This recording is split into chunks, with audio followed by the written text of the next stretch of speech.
I still remember the sound of her voice, cold, sharp, and echoing through the room filled with flowers and music. "You were uninvited yesterday." "What are you even doing here?" she said, her words slicing through the laughter and chatter like broken glass. For a moment, time stood still. Every pair of eyes turned toward me, the mother of the groom, standing frozen in disbelief, holding a bouquet I had paid for, in a wedding I had helped build from the ground up. I forced a smile, though my heart felt like it had cracked in two. I had spent months planning this day, my son's wedding, a celebration of love, family, and new beginnings. I had poured more than $40,000 into making sure everything was perfect. The venue, the food, the decorations, even the delicate lace on the bride's dress. Everything had been my gift to them. But in that single moment, all I felt was humiliation.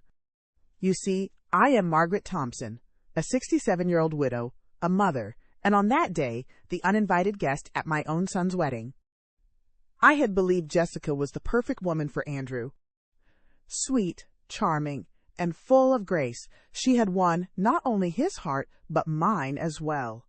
She called me Mom with tears in her eyes and promised to take care of my boy for the rest of her life. I wanted to believe her. I needed to believe her. But standing there, in front of hundreds of guests, her eyes filled with arrogance instead of love, I knew something was terribly wrong.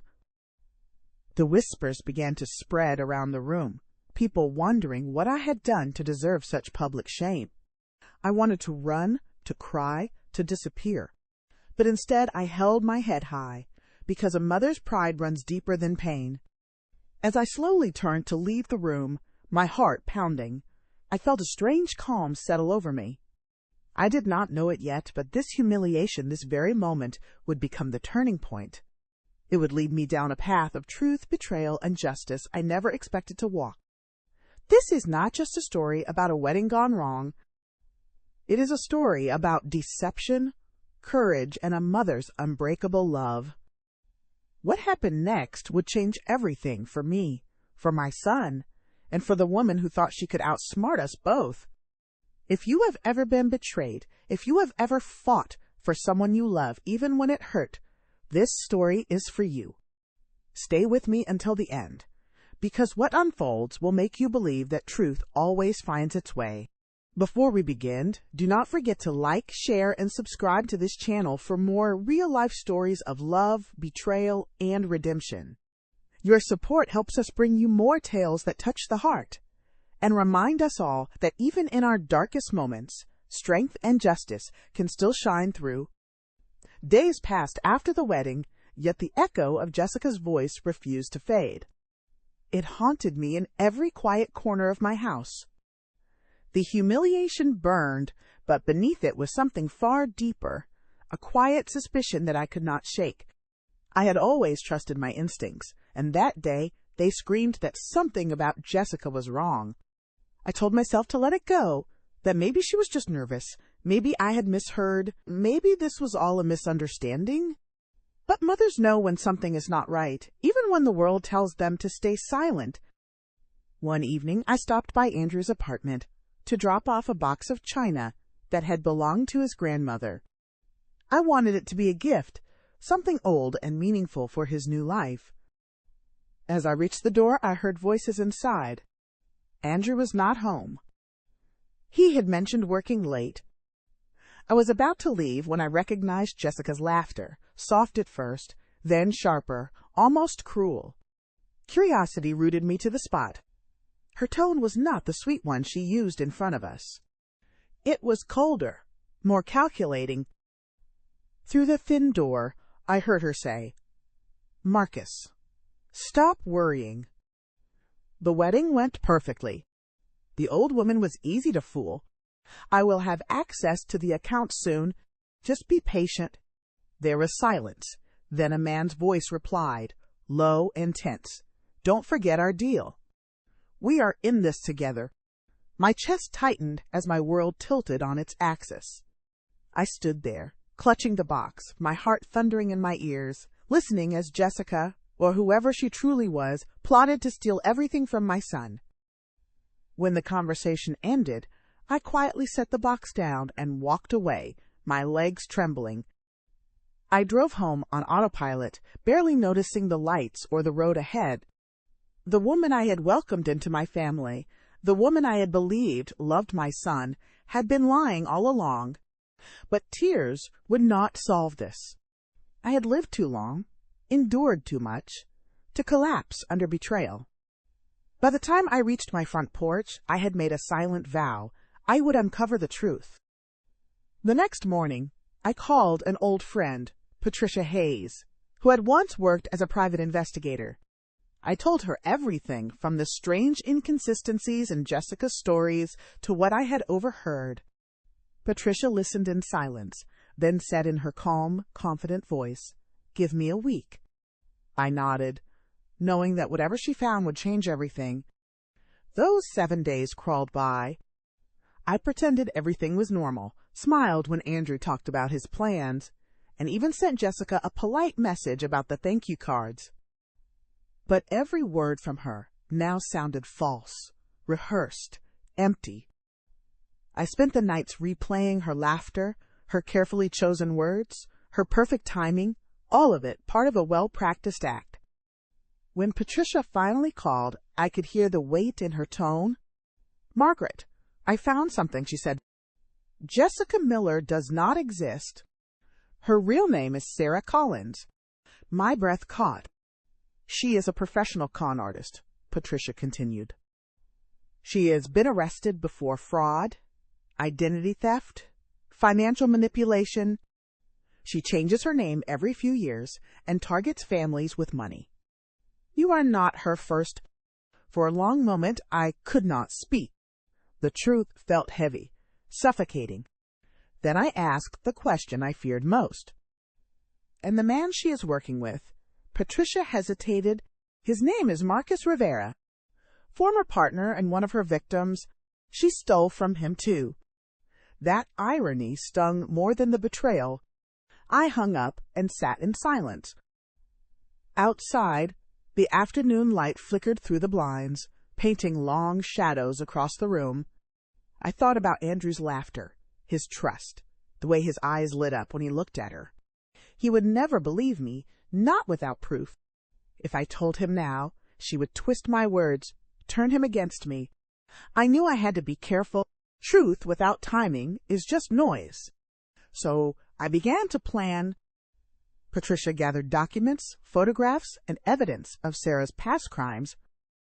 I read every report, memorized every detail. The woman who had called me Mom had done the same to others. Older women, kind-hearted families, all left with empty accounts and broken trust.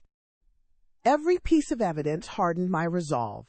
Still, a part of me grieved, not just for my son, but for the version of myself that had believed in Jessica or Sarah. I had wanted so badly for Andrew to be happy that I had ignored the small signs, the half-truths, the nervous deflections. Love can blind even the sharpest eyes. A few days later, I received an unexpected call. A man's voice introduced himself as Marcus Rivera. "Mrs.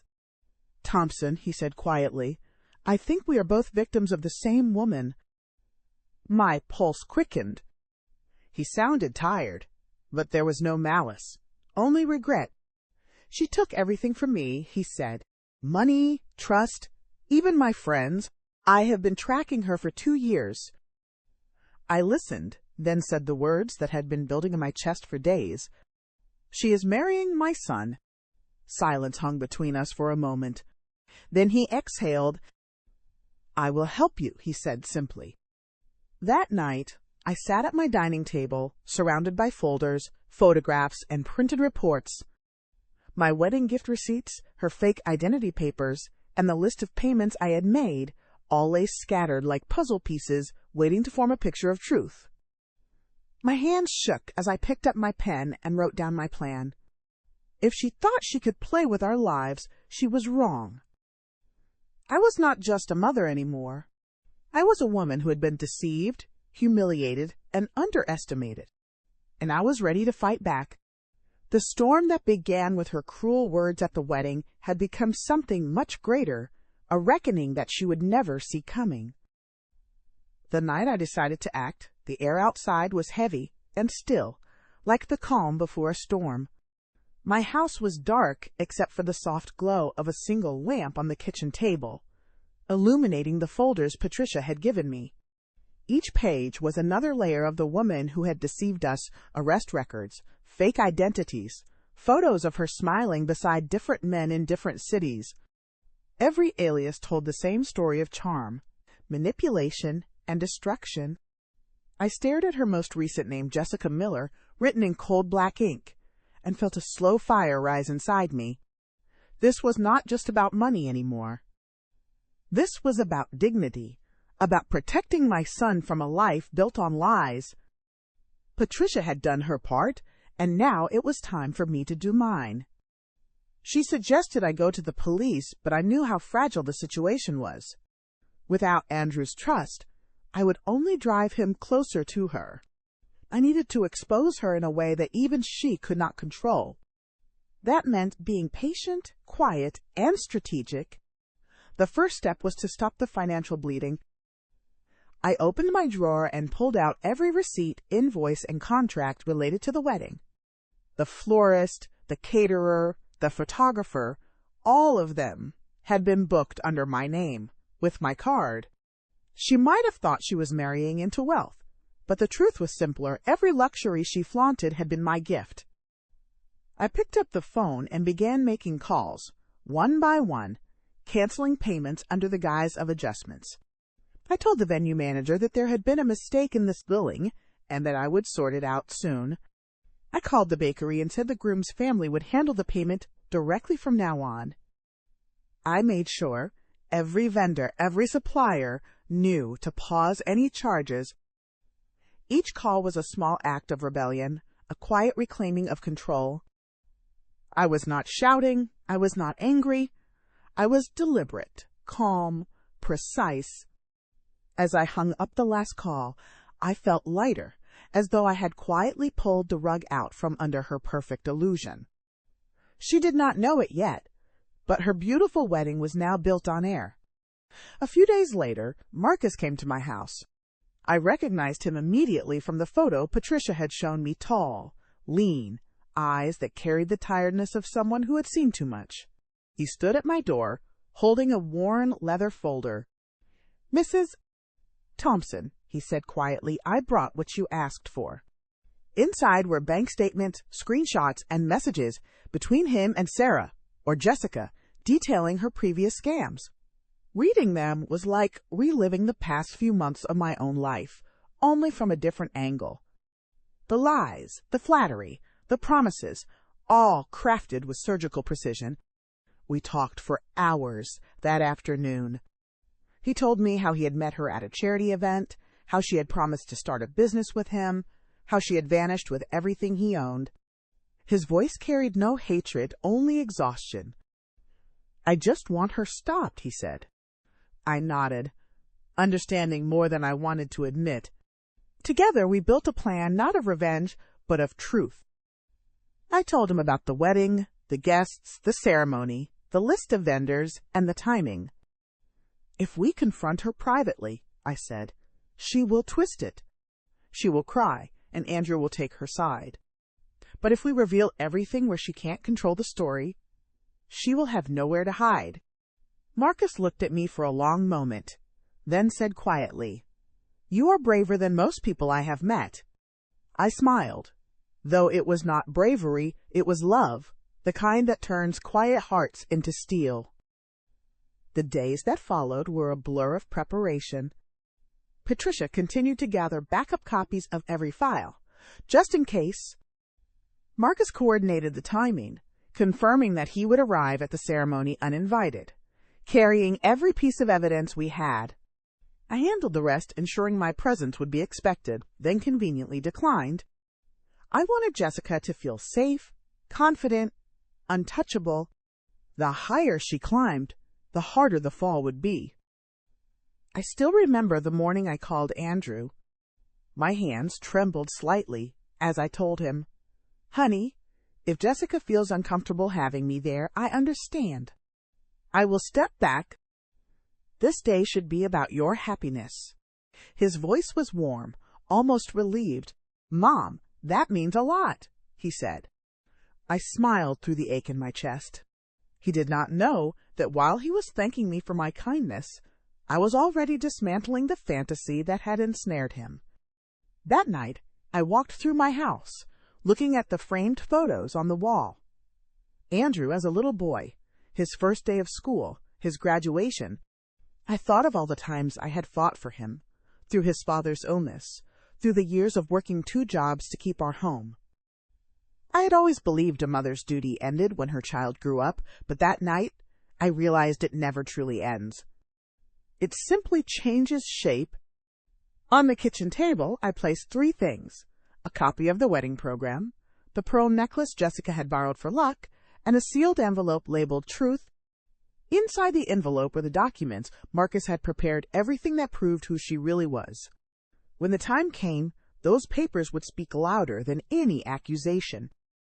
In the days leading up to the ceremony, Jessica called me often. Her tone was sweeter than ever, dripping with false affection. "Mom," she said once, "I just want you to know how grateful I am for everything you have done." I almost laughed at the irony. Her words were polished lies, but I played along, responding with calm kindness. I wanted her to believe she had won.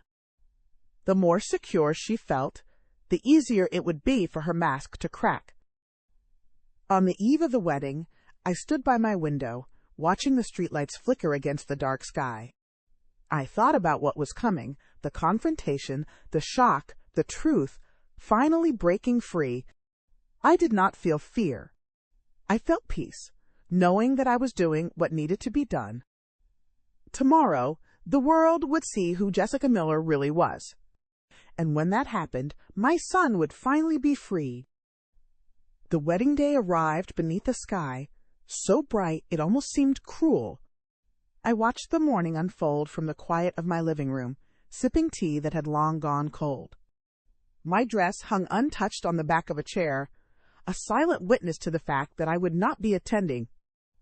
Somewhere across town, guests were taking their seats, the music was beginning to play, and my son, my sweet, trusting Andrew, was standing at the altar, waiting for a woman who had built her world on deceit. I had imagined this day differently once. I thought I would be there to fix his boutonniere, to hold his hand before he walked down the aisle. Instead, I sat in stillness, waiting for the moment when everything would come undone. Marcus and Patricia had already taken their positions. The plan was simple, though the execution was anything but. He would wait until the vows began, until the silence was deep enough to cut through. That was when the truth would step forward. Around noon, I received a message from Marcus. Just one word: inside. I put down my phone and breathed deeply. There was no turning back now. At the venue, the ceremony was unfolding in perfection. The flowers in pale gold tones, the guests smiling politely, the soft hum of a string quartet filling the air. Jessica walked down the aisle, radiant and composed, her veil catching the light like spun glass. To everyone around her, she looked like the perfect bride, graceful and sincere. But beneath that delicate smile was the same cold calculation that had fooled so many before. Andrew looked at her with an expression that broke my heart even from miles away, pure devotion, the kind that makes people blind. As the officiant began to speak, Marcus stepped quietly through the side entrance. No one noticed him at first. He was dressed simply, blending into the crowd, holding a small black case in his hand. Patricia had coordinated everything. She was seated among the guests, ready to record the moment the truth surfaced. When the officiant asked if anyone objected, the silence stretched long enough for people to glance around nervously. That was when Marcus took a step forward. His voice, calm but firm, carried through the air. "I do." A ripple of confusion spread through the crowd. Jessica froze mid-breath, her eyes darting toward the voice. Andrew turned, his expression puzzled. Marcus did not shout. He did not need to. Before you marry this woman, he said, you deserve to know who she really is. He opened the black case and pulled out a small projector. The staff, startled, tried to intervene, but he moved with quiet determination. Within seconds, images began flashing on the large white wall behind the altar photos of Jessica under different names in different cities, with different men, her past unfolding like a nightmare in broad daylight. The guests murmured, disbelief turning quickly to horror. This, Marcus continued, is the woman you know as Jessica Miller. She was Jessica Harper in Denver, Jessica Lewis in Chicago, and before that Sarah Donnelly, my former partner. He took a breath, then pressed play on an audio recording. Her voice filled the hall, laughing coldly, mocking the very family that had opened their hearts to her. He is so easy to manipulate, she said in the recording. His mother pays for everything. I will get the house, the car, and then I will move on. The sound was like a blade cutting through the quiet room. Andrew's face drained of color. The guests shifted uncomfortably, whispering, turning to look at Jessica, whose composure was unraveling by the second. Her smile vanished, her breath quickened, and for the first time her perfect poise shattered. "This is ridiculous," she snapped, her voice trembling. "These are lies." But the images and recordings kept playing, undeniable and sharp as truth itself. Marcus spoke again, his tone steady, but heavy with emotion. "You can deny me, Jessica. You can deny your past, but you can't deny what is right in front of them." He turned to Andrew. "She has done this before. She takes what she wants and leaves destruction behind. I lost everything because I believed her lies. Don't make the same mistake." For a long moment there was only silence. Even the music had stopped. The officiant looked uncertain, the guests frozen in disbelief. And then Andrew took a slow step back from her. "Is it true?" he asked softly. She tried to reach for his hand, her face contorting in desperation, but he moved away again. The distance between them grew heavier than words. "I thought you loved me," he whispered, his voice breaking. "I did," she stammered, though her eyes betrayed panic, not remorse. The crowd began to stir, people whispering, some rising from their seats. The illusion had crumbled completely now, leaving only the truth behind, raw, undeniable, and merciless. Patricia captured everything, her phone steady as she recorded the fallout. Marcus stood still, not gloating, only watching with quiet sadness. He had not come for revenge, and neither had I. We had come for closure. I imagined Andrew standing there, surrounded by guests who once admired his bride, now seeing her for who she really was. The wedding that had been meant to mark a new beginning had instead become a reckoning. And though I was not there in person, I felt every second of it through the messages Patricia sent afterward, brief, factual, but heavy with emotion. It is over. She is gone. He knows everything. I walked to the window and watched the late afternoon light spill across the garden. The world outside was peaceful, indifferent to the chaos unfolding elsewhere. I should have felt triumphant, but instead there was only a deep, aching calm. I had not wanted to destroy Jessica. I had wanted to save my son. And now, as the sun dipped low and the first stars began to appear, I finally allowed myself to breathe. Somewhere, I knew Andrew was standing in the ruins of what he thought was love, and that pain would take time to heal. But the truth, as painful as it was, had finally set him free. The hours that followed were a blur of disbelief, tears, and silence. When Patricia called me later that evening, her voice trembled. "It is done," she said softly. "Andrew knows everything." For a long time I could not speak. I had imagined that moment for weeks, yet now that it had come, I felt an ache deeper than I could have prepared for. No mother dreams of seeing her child's heart shattered, even if the truth is the very thing that saves him. Andrew came to see me 2 days later. I heard his car long before he knocked. The slow crunch of tires on gravel heavy with exhaustion. When I opened the door, he stood there, his face pale, his eyes red, his shoulders slumped under the weight of something far greater than betrayal. For a moment, neither of us spoke. He simply stepped forward and wrapped his arms around me, holding on as if afraid the world might crumble again. I held him tightly, my heart breaking for him in silence. "I ended it," he said at last, his voice low and uneven. She tried to explain, to say it was not what it looked like. But, Mom, it was exactly what it looked like. We sat together in the living room, the same space where, months earlier, we had pored over wedding brochures and color palettes. It all felt so distant now, like a dream that had dissolved in daylight. He told me about the aftermath, the guests whispering, the officiant calling for calm, and Jessica standing there, trembling but defiant, until finally he asked her to tell him the truth. At first, she denied everything. She called Marcus a liar, claimed the recordings were fabricated, that someone was trying to destroy her happiness.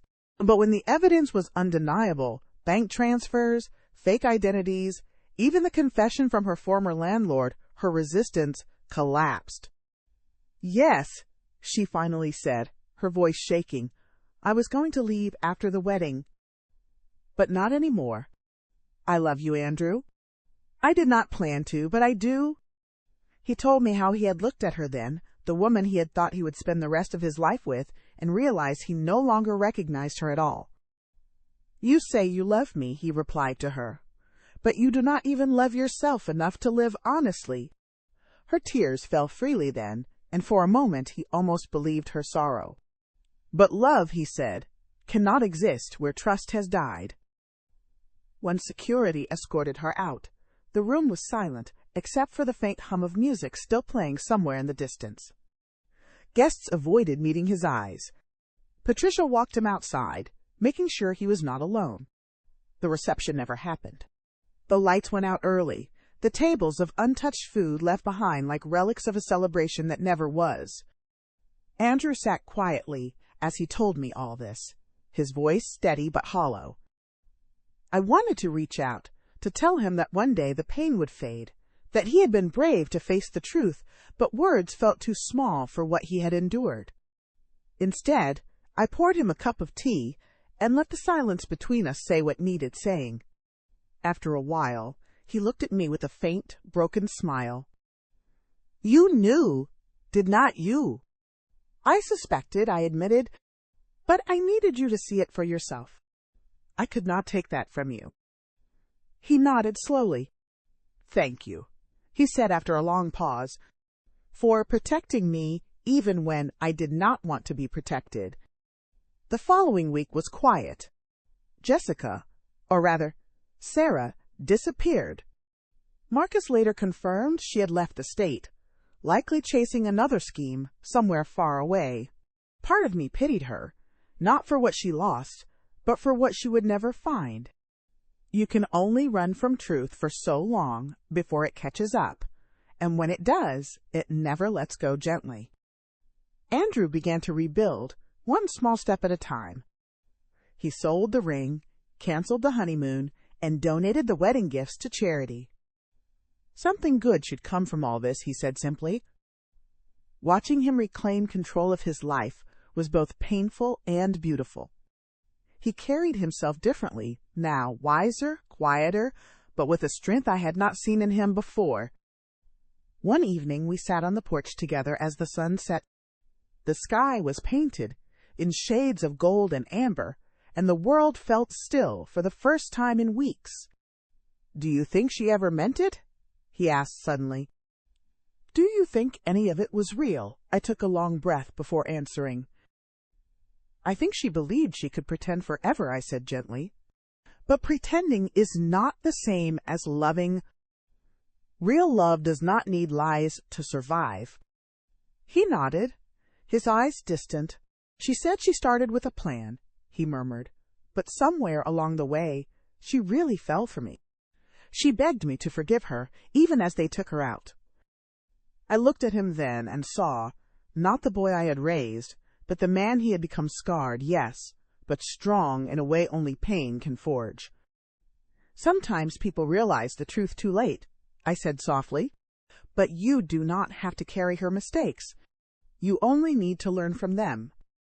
The night deepened around us, and the air grew cool. I thought about how love, even when it ends in heartbreak, still teaches us something essential about trust, about forgiveness, about the courage it takes to walk away. Andrew leaned back in his chair, exhaling slowly, the last light fading from his eyes but a quiet calm taking its place. As the stars appeared overhead, I felt something lift from my chest. The story was not the one I had wanted for him, but perhaps it was the one he needed. Painful though it was, it had given him clarity, and in that clarity he found freedom, the kind that does not come from revenge or regret, but from finally seeing the truth for what it is. In that moment I realized that even broken hearts can still beat strong, and that sometimes the hardest endings are simply the beginning of something better. In the quiet weeks that followed, life slowly began to find its rhythm again. The chaos of the wedding had faded into whispers, and the town that once buzzed with gossip had turned its attention elsewhere. Yet for me, the silence that remained was not emptiness, it was reflection. I found myself sitting by the window most evenings, watching the sun dip low over the garden Andrew and I once planted together when he was a boy. The same hands that once held a toy shovel now carried the weight of heartbreak and rediscovery.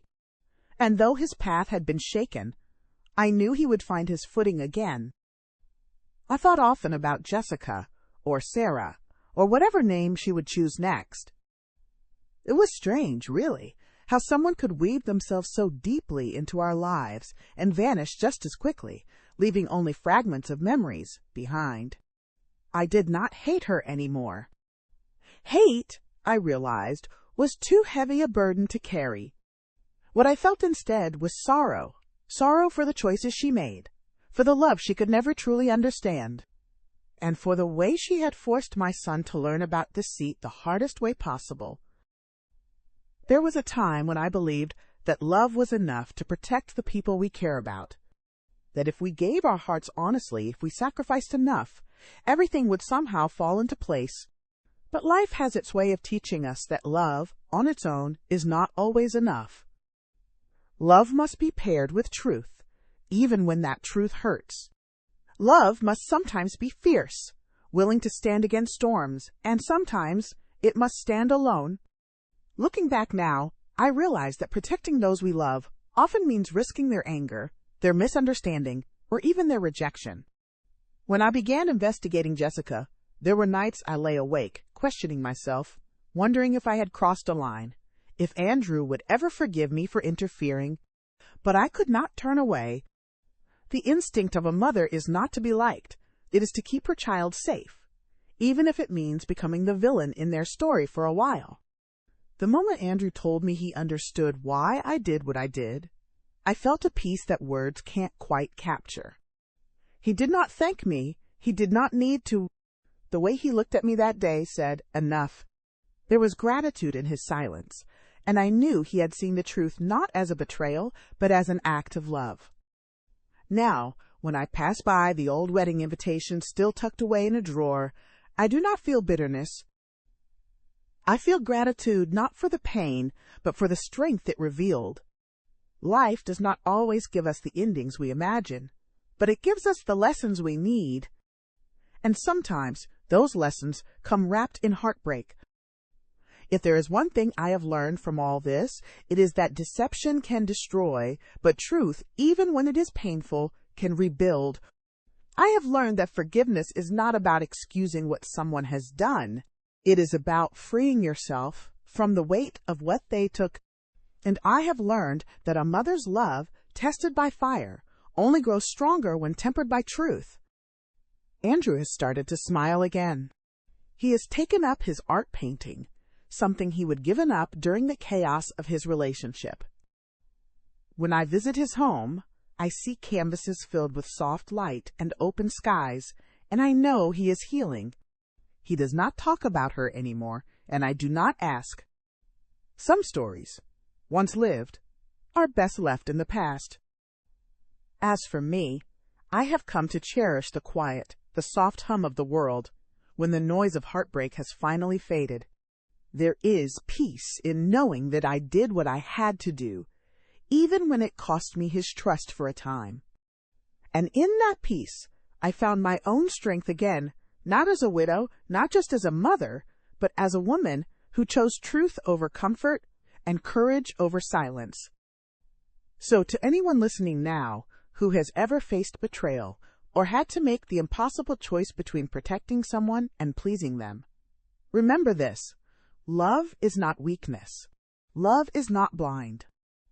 Real love, the kind that endures, demands honesty even when honesty hurts.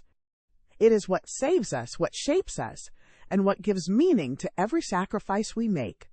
Thank you for staying with me through this story, for listening, for feeling, and for sharing, in a journey that taught me that strength and compassion can coexist. If my story has touched your heart, if it has reminded you of the resilience we all carry within us, please do not forget to like, share, and subscribe to this channel. Your support helps us bring more real-life stories, stories of courage, healing, and truth to light. Because every one of us has faced moments when love is tested, and every one of us deserves to know that we are not alone in finding our way back to peace. Thank you for being here, truly. And remember, sometimes the bravest thing you can do for the ones you love is to stand up for them, even when they do not yet understand why.